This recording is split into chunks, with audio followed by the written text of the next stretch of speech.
Jono, your thoughts on that result, that performance? Just it's huge. Really impressed with that spirit that we showed there. That collective desire. The warm-up was a complete disaster. We had to make some late changes. We lost a couple of people, and the group that walked out of that changing shed, they were a bit under pressure, but I just think they just stood up for each other, and it's a great way to finish the block off. And Rory's words ringing in their ears, I guess, after Cardiff, that whatever happens, we go out and we fight hard for each other, and I thought that 80 minutes epitomised that. How much pressure was there on everyone for a game that it had everything on the line for Ulster Rugby? Externally, it had everything on the line for Ulster Rugby, but really inside, the pressure was actually on the guys to continue the way that they'd performed in those 4 games after Cardiff.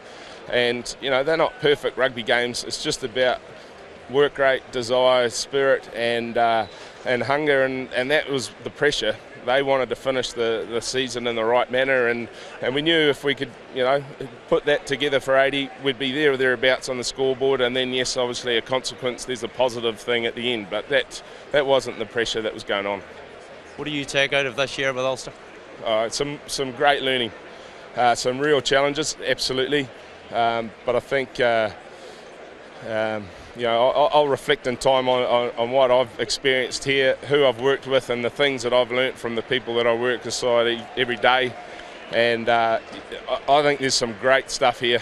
And today, they can really carry that forward, and they should be really proud of what they've done today. Is it a difficult year for you? Yeah, look, it wasn't exactly how it went to plan. But it's just a challenge, and that's the way of coaching. What's next then? Is it Waikato or is it La Rochelle? Well, it's making sure that the rest of the packing's all done. We've got to clean the house, and we've got to get a flight on Wednesday. So that's the next thing that'll be done. But before that, I just want to share some time with the people I've worked alongside tonight, and celebrate what those boys put out there. And man, that's awesome. Seriously, we've been criticised throughout the year for performance and all that other garbage, but I feel good about what they've displayed today, because that came from the group, that came from within them, and they should be really proud of what they showed today. Can you understand why people have criticised you while you were in France on a Thursday ahead of this game on the Sunday? Not really, no. I think if you look at it, the question is probably, did preparation get compromised?